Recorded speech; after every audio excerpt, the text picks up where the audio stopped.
to coast, direct from Austin. You're listening to the Alex Jones Broadcasting Network. We've got it. This transmission is coming to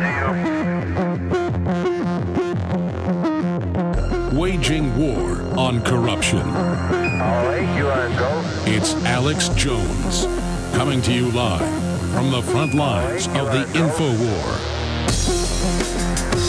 We see the Earth. We've got it. We see the Earth from here. We see the Earth now. It is infested with parasite bureaucrats and corporate kleptocrats that use monopoly systems to shut down their competition and suck the population dry. And, well, we see the people of the planet waking up and kicking the hind ends of the parasites off this planet. Thank you for joining us. It is already the 26th day of August, 2012. It is Sunday, and we're going to be here for the next 2 hours. And I do intend to start going to your phone calls at the bottom of the hour. I'll give the number out coming up in the next segment. And as usual, we have a veritable cornucopia of absolutely enlightening, informative, thought-provoking, and, well, quite frankly, angering news and information that we are going to be running down here today with you, all of the great viewers out there that are tuning in via the radio. You're listening and obviously watching at prisonplanet.tv. Now, up until the moment I went live here, this constantly happens. I'm all focused. I know what I want to cover. I know what issue I want to get into. And then I see something out there on the street that totally takes me in another direction. You remember the gentleman, the West Point grad with no criminal record who filmed police roughing up women, so they arrested him. Well, now he got pulled over and filmed the police. He got arrested. We've got that type of news. We're just all over the Western world. You get arrested for filming the government servants. And when I went to the Zilker Park this morning, that's been free since it was set up over 100 years ago by a prominent Austinite that dedicated his land, Mr. Zilker. When you go down there now, they are charging you to even get into the park. People can say, well, government needs money. Government needs money. Well, no, it doesn't. Because all over the country, we see fines, fees, regulations, taxes being raised on us, but the big ultra-rich, they're exempt, and we pay for their billion-dollar stadiums, or we pay for their Formula One tracks. And studies have been done showing it doesn't even really bring money to the economy because it brings it only to select insiders. I saw reports where the Olympics cost $14 billion for the people of England, and $8 billion plus was siphoned off to friends of the Olympic Committee. It's all a giant boondoggle, all a giant scam. And people need to understand the banks are really being robbed in this country in a different way than we think. Our local banks are being shut down by the big mega banks. The big mega banks are exempt from taxation, exempt from regulation, and they're the ones pushing and selling this whole New World Order. But the point I want to make is the only crime going on out there is not just the stuff you hear about on the news. Bank robbers are stupid. That's a high-risk job.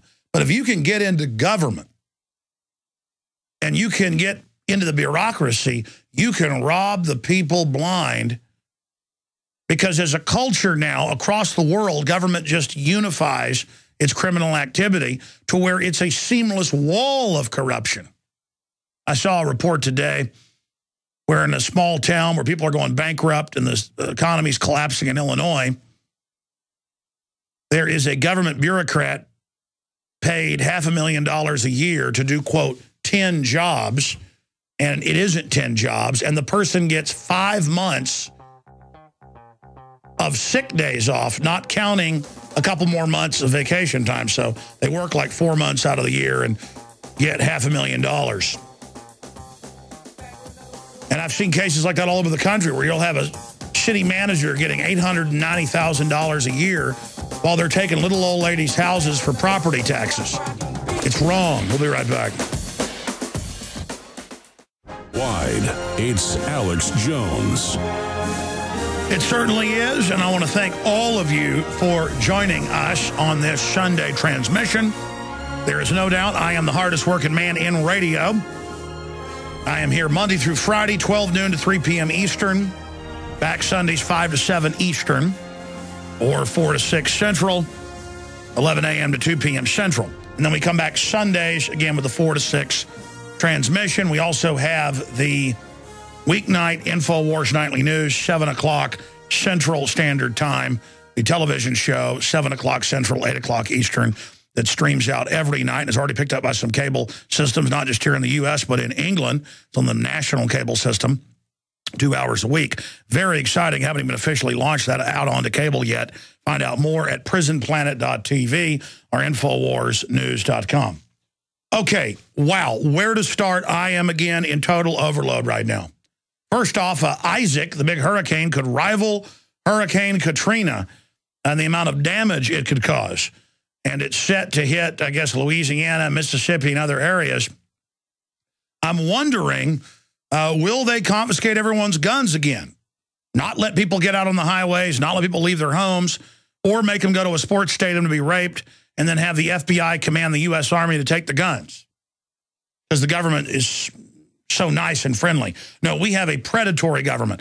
Also, I said this a few days ago.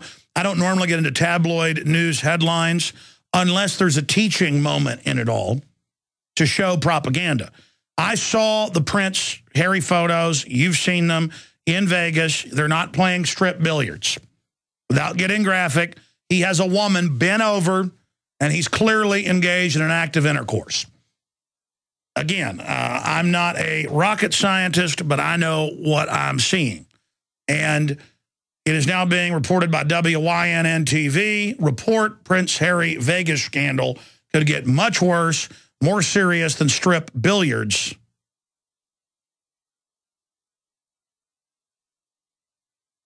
And it goes on from there. In fact, the headline ends over at drudgereport.com at that point. This is how the Las Vegas Review-Journal, and I guess they were I thought that was an acronym for the TV stations, Las Vegas Review-Journal, reports that billionaire hotel developer Steve Wynn picked up the tab for Prince Harry's stay last week, lends credence to scuttlebutt that he's unhappy with his security team. Yeah, no kidding that they let the photos get out. Boy, the people that release those photos are going to have accidents. You better believe that. Because, you know, the royal family puts on this whole act like they're nice and they're friendly, and that they care about everybody, and that they're sweet and harmless. No, it's a giant criminal organization, a giant crime syndicate right at the head of the New World Order. It's kind of like the American media outfit, the tabloid that took photos of the Bush daughters falling down drunk here in Austin, Texas, where I come to you from. They got mailed anthrax, and the photographer got, of course, receipt of it and died when the U.S. government weaponized, super weaponized anthrax was delivered to him. So not a healthy move to release those. In fact, I predict the people involved will be dead within 1 year. Just remember, I predicted that here. Continuing here, ladies and gentlemen, that's just some of the mindless tabloid stuff that's out there. But, you know, if anybody else was caught naked with women bent over tables, it would be a giant scandal, and it would be, oh, how horrible they are. Instead, the media is spinning it, oh, just some naked billiards. Oh, just, you know, no big deal. No, the elites go to Las Vegas to have sex with your daughters who can't get jobs in an economy anymore outside of the sex trade. Let's just get that part straight as well. That's the new trade here in America. And the only reason the government keeps it illegal in most areas, they don't in Las Vegas, is so they can control it and suck money out of it. Everybody knows in every major city, the police department runs the whores. They've even caught a bunch of the Austin police over the years running the whores around here. Again, I'm coming to you from Austin, Texas, but anything I talk about happening in my town, you better believe is happening in your town. All of this tyranny we face is able to take place because the general public thinks it's cool to be uninformed and naive. That's why we're in this position. And we need to understand that as the liberty goes out the window, so goes the prosperity. And as things get worse and worse, we need to understand that getting back to liberty will restore our republic. Now, I was on Coast to Coast AM for 4 hours Friday night with John B. Wells, who was sitting in for the great George Norrie, coasttocoastam.com, if you want to go through and find the subscription podcast of it. It was particularly powerful. 4th hour, got picked up by the Examiner. Coast to Coast AM at its best, Alex Jones and the banking fraud special. Now, they had a show called Spank the Banks Saturday where they had 5 experts on breaking it all down. That was excellent as well. That's linked up at Infowars.com. But the point is that we went over all the different police state news. And I actually had one of the producers that was on the night shift there pop in and say, where is that Army manual for re-education camps in America? Because I want to look that up. And I was like, thank you for wanting to check into what I'm saying. And thank you for caring. Because, you know, an average listener out there, or average other talk show host listening, here's me talking about Army gun confiscation drills all over the country and admitting they're training to confiscate guns. Or if I say there's an Army document calling for war with the Tea Party and claiming that the military is making preparations to fight the Tea Party, you know what? I need to back that up. Of course, I did read the headline. It was backed up. We did break the story. It was in several major national newspapers after we reported it, like the Washington Times. But I'm glad people hear something like that and get concerned. Because so many people have such an amazing normalcy bias that they can watch somebody get stabbed. I mean, you see these cases in the news all the time, in front of them on a busy street, and the person falls down and bleeds to death for an hour, and no one helps them.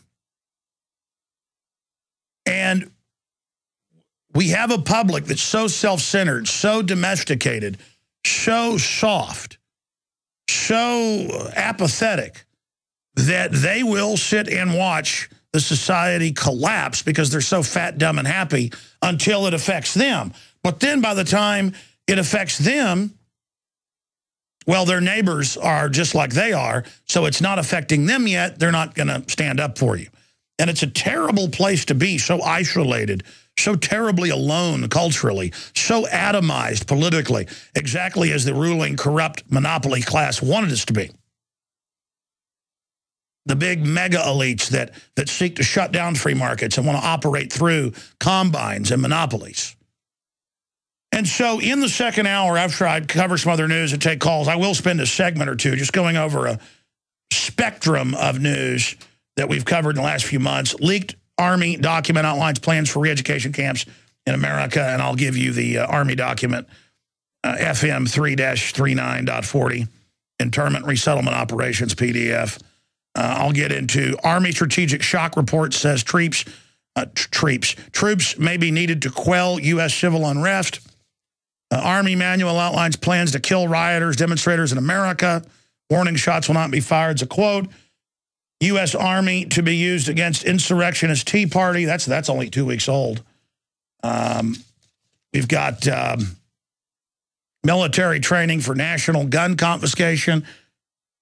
This is in public documents, and people are like, oh, well, what's the big deal? Well, they're admitting they're doing this now. So it means they're getting very close to the engineered implosion when the system will then pose as the saviors and bring all this in.